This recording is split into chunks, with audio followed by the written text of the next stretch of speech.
Bonjour, aujourd'hui je vais vous parler de la location. Quand pour certains c'est un vrai parcours du combattant alors que pour d'autres il n'y a aucun problème, je vais vous expliquer pourquoi cette différence, les documents à fournir et ce qu'il faut faire pour être très réactif et trouver la location de ses rêves le plus rapidement possible.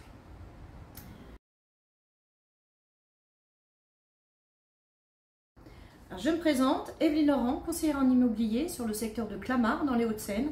Je fais partie du réseau IAD, je fais de la location et de la vente dans l'ancien. Je voulais vous parler de location, c'est parce que comme j'en fais, il y a beaucoup de personnes qui sont un petit peu en panique parce qu'ils ne trouvent pas, ils n'arrivent pas, ils arrivent en retard, le bien il est déjà alloué alors qu'ils ont été réactifs. Enfin, pour eux ils ont été réactifs, mais effectivement c'est assez compliqué. Et moi ce que je préconise toujours sur notre zone très tendue de la région parisienne, c'est de bien préparer son dossier en amont. Comme ça, moi personnellement, effectivement, je ne vais peut-être pas vous le dire, mais je sollicite toujours plus facile de faire venir un locataire qui m'a déjà fourni tous ses documents. Je sais que tout est OK pour lui. Ça facilite les choses. Donc, pour vous faciliter les choses, vous créez un petit dossier sur l'ordinateur. Pas de documents papier, s'il vous plaît. On est en 2024. Et ça m'est arrivé d'avoir des locataires qui viennent avec leurs documents papier. Bon, déjà, j'ai pas le temps de les regarder. Et en plus, voilà, c'est compliqué parce qu'il faut tout scanner, parce que moi j'ai besoin d'avoir tout de façon électronique pour envoyer au propriétaire, parce que c'est lui qui va les consulter et avoir la décision finale. Donc non, je n'ai pas le temps de... Voilà, il n'y a pas possibilité de récupérer des dossiers papier. Donc voilà, nous sommes à l'ère du numérique.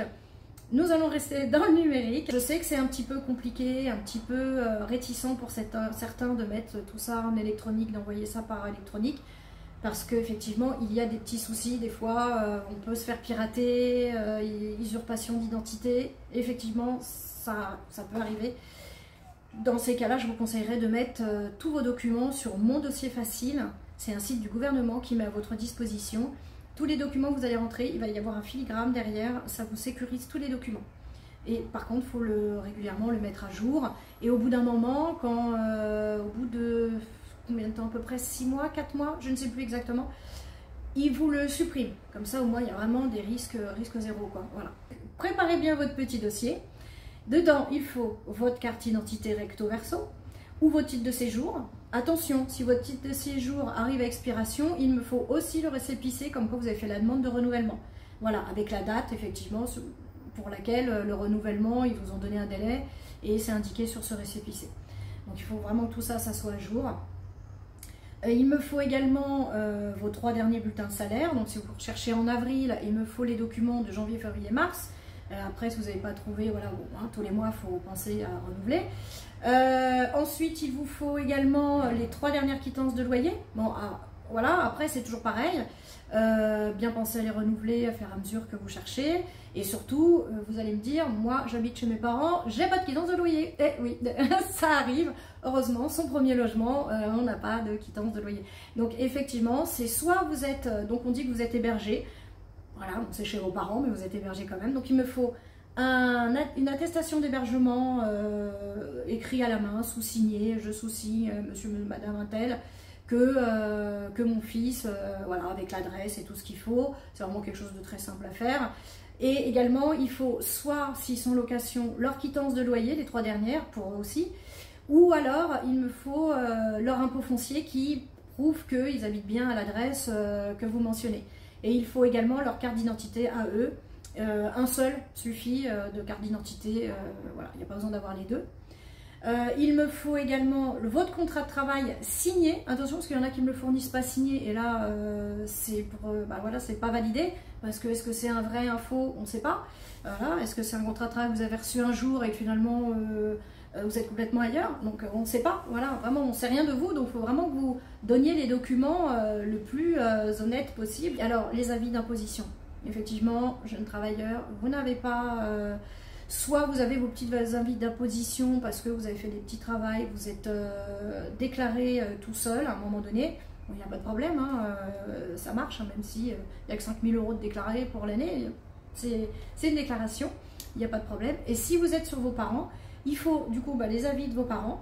Et il faut également qu'ils me remplissent une attestation de rattachement fiscal. Ça, c'est un document que je vous donne, il n'y a pas de souci. Les parents, il suffit qu'ils le remplissent, qu'ils le signent, comme quoi vous êtes bien rattachés à leur domicile. De toute façon, on le verra, puisqu'il y a marqué nombre d'enfants rattachés. Donc, voilà. Donc ça, c'est pour tous les documents. Ensuite, je vais vous expliquer pourquoi il y a des petites variantes en fonction. On demande des garants, on ne demande pas de garants. Souvent, on me dit, mais pourquoi vous ne demandez pas de garants? J'ai des garants, avec mes garants, ça passerait. Voilà, donc les différentes façons, le pourquoi du comment, il y a besoin de garants. Tout est en fonction, comme je le disais au début, du propriétaire. Est-ce que le propriétaire met en location de lui-même sans aucune garantie? Dans ces cas-là, sa garantie, ça va être les garants. Voilà.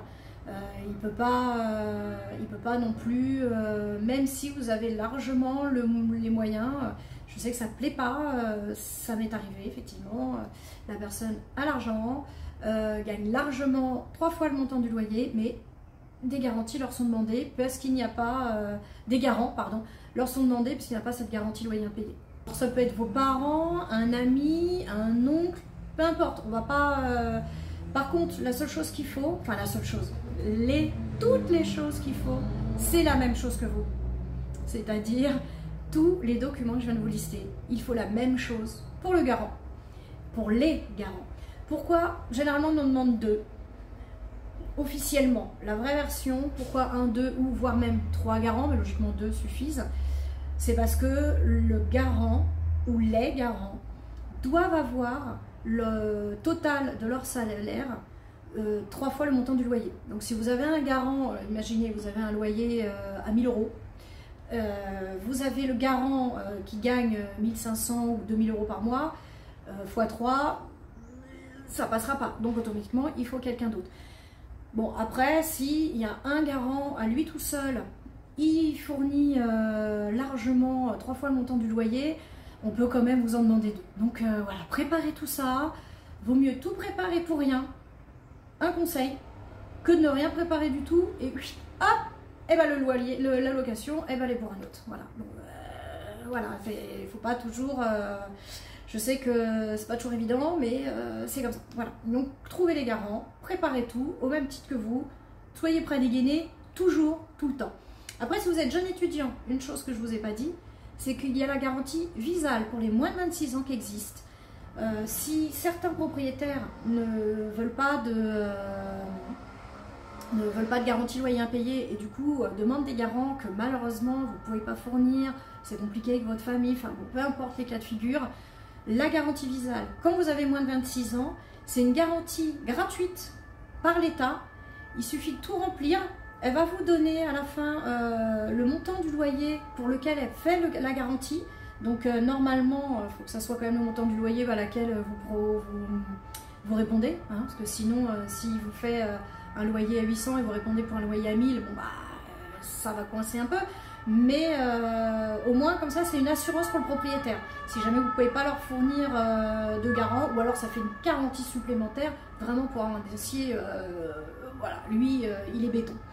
Donc voilà, vous comprenez la différence. Ensuite, le propriétaire, il peut faire le choix de prendre une garantie loyer impayé parce qu'il ne veut vraiment pas...